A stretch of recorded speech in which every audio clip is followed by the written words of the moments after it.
Hi friends, welcome to Sandhya Kutti channel. இன்னைக்கு நம்ம channel மூலமா பாத்தீங்கன்னா பாய் வீட்டு சிக்கன் பிரியாணி குக்கர்ல குழையாம அதே டேஸ்ட்ல எப்படி செய்யுதுன்னு சொல்லிட்டு பார்க்கலாம் வாங்க. அதுக்கு பாத்தீங்கன்னா நான் 1 kg அளவுக்கு தான் வந்து ரைஸ் எடுத்திருக்கேன். 1 kg அளவுக்கு நான் சிக்கன் எடுத்திருக்கேங்க. தேவையான அளவுக்கு ஆயில் நம்ம சேர்த்துக்கலாம். கல் எண்ணெய் ரீஃபைண்ட் ஆயில் எதுனாலும் நீங்க சேர்த்துக்கலாங்க. நான் 2 குழிக்கரண்டி அளவுக்கு ஆயில் சேர்த்துக்கிட்டேன். எதுக்காக இந்த அளவுக்கு நான் சேர்த்திருக்கேன்னு பாத்தீங்கன்னா நம்ம சிக்கன் சேர்த்து நம்ம வதக்கும் போது சிக்கன்ல இருந்தே வந்து ஆயில் வந்து பிரிஞ்சு வரும். குறைவான அளவுக்கே நீங்க ஆயில் வந்து சேர்த்துக்குங்க. அதிகமான ஆயில் நீங்க சேர்த்துக்கிட்டீங்கன்னா திகட்டுற மாதிரி ஆயிடும். அதனால நான் குறைவான அளவுக்கு நான் சேர்த்திருக்கேன். வெங்காயம் நல்லா ப்ராப்பரா வதங்கி வந்தாவே போதுங்க. ஆயில் நல்லா சூடாயிட்டு வந்துருச்சு. இந்த ஸ்டேஜ்ல ஒரு பட்டையை வந்து 2 உடைச்சு வச்சிருக்கேன். ஒரு அன்னாச்சிப்பூ, 3 ஒரு 4 கிராம்பு, 4 ஏலக்காய், கொஞ்சமா கல்பாசி, 2 மராத்தி மொக்கு, இப்ப 2 பிரிஞ்சி இலை வந்து எடுத்து வச்சிருக்கேங்க. இப்ப இது ஓரளவுக்கு பொரிஞ்சு வரட்டும். பாருங்க பொரிஞ்சு வந்துருச்சு. இந்த ஸ்டேஜ்ல ஒரு 400 கிராம் அளவுக்கு நான் வெங்காயம் பொடிசா இது போல கட் பண்ணி வச்சிருக்கேன். சேர்த்துக்கலாம்.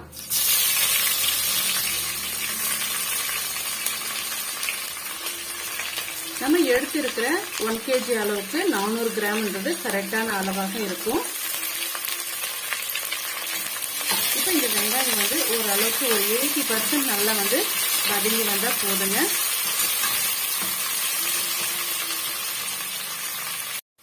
பாருங்க வெங்காயம் இந்த அளவுக்கு வதங்கி வந்த பிறகு நம்ம இது கூட என்னென்ன சேர்க்கணும் அப்படின்னு சொல்லிட்டு நம்ம பார்க்கலாங்க. இப்ப பாத்தீங்கன்னா இதுக்கு முன்னாக வந்து நம்ம செஞ்சு இருக்கிற சிக்கன் பிரியாணி எல்லாம் பாத்தீங்கன்னா அப்படியே வந்து நம்ம டைரக்டா புதினா இலையை வந்து சேர்த்துருவோம். இன்னைக்கு நம்ம அந்த மாதிரி செய்ய போறது இல்ல.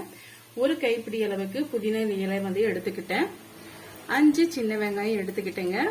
இப்ப இது கூடவே 4 பச்சை மிளகாய் எடுத்து வச்சிருக்கேன், சேர்த்துக்கலாம். இது கூடவே 2 டீஸ்பூன் அளவுக்கு இஞ்சி பூண்டு பேஸ்ட் வந்து எடுத்துக்கலாங்க. இப்ப இதெல்லாம் சேர்த்து மிக்சி ஜார்ல போட்டு ஒரு 2 டீஸ்பூன் அளவுக்கு தண்ணி சேர்த்து மைய அரைச்சி எடுத்துட்டு வந்துடலாம். பாருங்க இந்த அளவுக்கு அரைச்சி எடுத்துட்டு வந்தாச்சு. இதோட இப்ப நம்ம வதக்கி வச்சிருக்க வெங்காயத்தோட சேர்த்து நம்ம வதக்கிக்கலாங்க. ஒருவேளை நீங்க தனியா வந்து இஞ்சி பூண்டு பேஸ்ட் வந்து அரைச்சி வைக்கலன்னா 2 இன்ச் அளவுக்கு இஞ்சி எடுத்துக்கோங்க.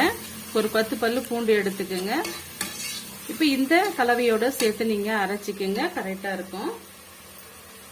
இப்ப நம்ம சேர்த்திருக்க இஞ்சி பூண்டு வாசனையும் போகிற வரைக்கும் நம்ம வதக்கி எடுத்துக்கலாம். பாருங்க நம்ம சேர்த்திருக்க இஞ்சி பூண்டும் நல்லாவே வதங்கி வந்துருச்சு. இந்த ஸ்டேஜ்ல நம்ம வெறும் மிளகாய் தூள் வந்து சேர்த்துக்கலாங்க.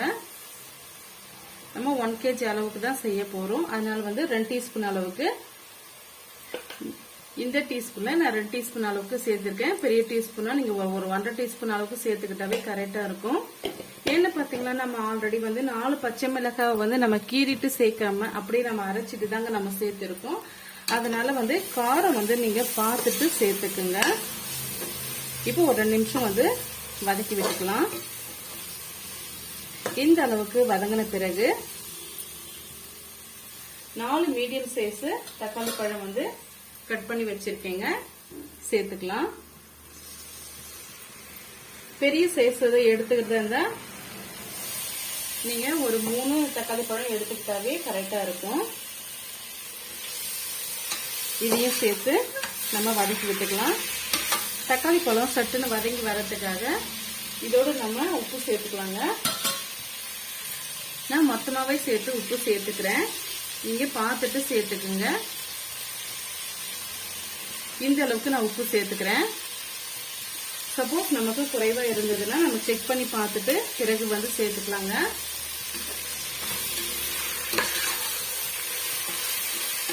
இப்ப இந்த தக்காளி பழம் ஓரளவுக்கு வதங்கி வரட்டும்.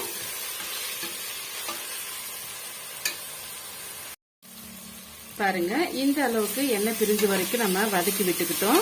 இந்த ஸ்டேஜ்ல நம்ம சிக்கனை வாஷ் பண்ணி எடுத்து வச்சிருக்கோம், அதை வந்து சேர்த்து விட்டுக்கலாம். நான் 1 kg அளவுக்கு ரைஸ் எடுத்திருக்கேன், 1 kg அளவுக்கு சிக்கன் எடுத்திருக்கேன். நீங்க 1/2 kg அளவு கூட சிக்கன் வந்து எடுத்துக்கலாம், இல்ல வந்து 3/4 kg அளவு கூட எடுத்துக்கலாங்க. ஈக்குவலா இருந்தா டேஸ்ட் இன்னுமே நல்லா இருக்கும். அதனால வந்து 1 kg அளவுக்கு நான் சிக்கன் எடுத்திருக்கேன்.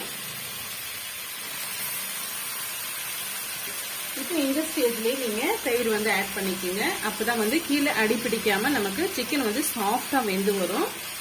இப்போ 100 கிராம் அளவுக்கு நான் தயிர் ஆட் பண்ணிக்கிறேன். இப்போ நல்லா வந்து மிக்ஸ் பண்ணி விட்டுக்கலாங்க.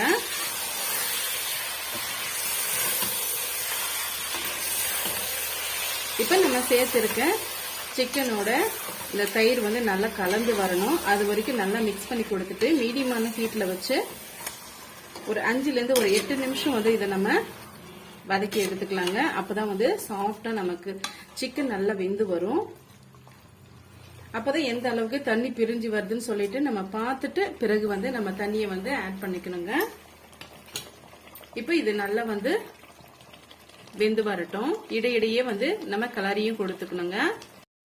பாருங்க, சிக்கன் வந்து ஒரு 50% வந்து நல்லாவே குக் ஆயிட்டு வந்துடுச்சு. நான் இடையிடையே வந்து ஒரு 2 மினிட்ஸ்க்கு 1 டைம் வந்து நான் கலரி கொடுத்துட்டு தான் இருந்தேன். அப்பதான் எல்லா சைடும் வந்து சிக்கன் பீஸ்கள் நல்லா குக் ஆயிட்டு வரும். பாருங்க, இந்த அளவுக்கு வெந்து வந்த பிறகு நம்ம தண்ணியை வந்து அளந்துட்டு சேர்த்துக்கலாங்க. இப்ப பாத்தீங்கன்னா இந்த கப்பால நான் தண்ணி எந்த அளவுக்கு எடுத்திருக்கணும் அதே அளவுக்கு நான் வந்து ரைஸ் எடுத்திருந்தேன். இப்ப பாருங்க, நம்ம தண்ணி சேர்க்காமே தயிரும் நம்ம சேர்த்து இருக்கிறதுனால சிக்கன்ல இருந்து பிரிஞ்சு வந்த தண்ணியும் சேர்த்து இப்ப நம்ம 1க்கு 1.5 கணக்குல நம்ம எப்பவுமே பாஸ்மதி ரைஸ் எடுத்தோம்னா தண்ணி அளந்துட்டு நம்ம சேர்த்துக்கணுங்க. இப்ப ஆல்ரெடி வந்து நான் 1 கப் அளவுக்கு நம்ம சேர்த்தன அளவுக்கு தண்ணி வந்து இதுலயே கரெக்டா இருக்கு. இப்ப நான் 1/2 கப் அளவுக்கு மட்டும் நான் தண்ணியை ஆட் பண்ணிக்கிறேன். இப்ப சேர்த்துட்டு ஒரு முறை நல்லா மிக்ஸ் பண்ணி விட்டுக்குங்க. இப்ப இது நல்லா கொதிச்சு வரட்டும். கொதிச்சு வந்த பிறகு உப்பு காரம் கரெக்டா இருக்கான்ட்டு நம்ம செக் பண்ணி பார்த்துக்கிட்டு பிறகு வந்து ரைஸ் வந்து சேர்த்துக்கலாம். பாருங்க, தண்ணி நல்லா கொதிச்சு வருது. இந்த ஸ்டேஜ்ல உப்பு காரம் வந்து கரெக்டா இருக்கான்னு சொல்லிட்டு செக் பண்ணி பார்த்துக்குங்க. நான் சேர்த்து இருக்கிற உப்பு காரம் வந்து கரெக்டான அளவுக்கு இருந்ததுங்க. உங்க காரத்துக்கு ஏற்ற மாதிரி நீங்க மிளகாய் தூள் வந்து ஆட் பண்ணிக்கோங்க. இப்போ நம்ம ரைஸ் வந்து ஆட் பண்ணிக்கலாம். பாருங்க, இப்ப நம்ம யூஸ் பண்ற பாஸ்மதி ரைஸ் வந்து என்னன்னு பார்த்தீங்கன்னா இந்தியன் கேட் வந்து நான் யூஸ் பண்ணியிருக்கேன். இது நல்ல லென்த்தா வர்றதுனால நான் இதை தான் வந்து நான் யூஸ் பண்றேங்க. இப்ப இது வந்து ஒரு 1/2 hour வந்து நான் ஊற போட்டு எடுத்து வச்சிருக்கேன். கொஞ்சம் கூட தண்ணிகள் இல்லாம வடிகட்டிட்டு வச்சிருக்கேன். இப்ப நம்ம சேர்த்துக்கலாம்.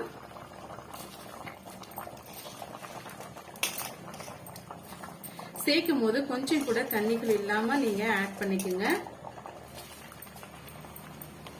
மீடியமான ஹீட்ல வச்சுக்கோங்க. எல்லா அரிசியும் நம்ம சேர்த்தாச்சுங்க. இது போல வந்து மிக்ஸ் பண்ணி விட்டுக்குங்க. லைட்டா ஒரு முறை இது போல கிண்டி கொடுத்துக்குங்க.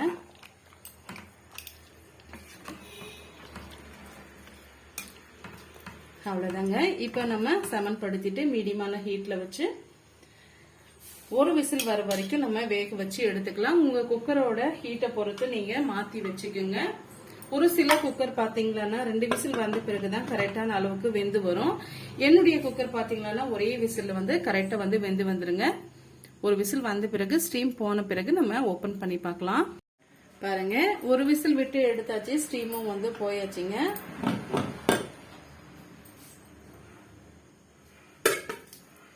இப்ப நம்ம சேர்த்து இருக்க சிக்கன் பீஸ் பாருங்க நல்லாவே வெந்து வந்திருக்கு.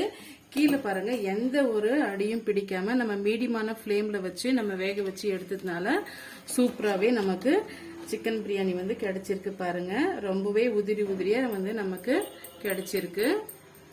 நம்ம சொன்ன அளவுகளோட நீங்க செய்து பாருங்க. இப்ப நம்ம சர்வ் பண்ணிக்கலாம். ரொம்பவே டேஸ்டியான பாய் வீட்டு சிக்கன் பிரியாணி குக்கர்ல வந்து குழையாம எப்படி செய்யுதுன்னு சொல்லிட்டு நம்ம பார்த்துருக்குங்க. இன்னைக்கு பாத்தீங்கன்னா சிக்கன் பிரியாணி வந்து ஒரு டிஃப்ரெண்டான டேஸ்ட்ல வந்து நம்ம செய்திருக்கோம். ரொம்பவே டேஸ்டியாவும் இருக்குங்க. இதை நீங்க ஒரு முறை ட்ரை பண்ணி பார்த்துட்டு மறக்காம தீபாவளி ஸ்பெஷலா இதை செய்து பார்த்துட்டு எப்படி இருக்குன்னு சொல்லிட்டு மறக்காம எனக்கு ஷேர் பண்ணுங்க. தேங்க்யூ ஃபார் வாட்சிங்.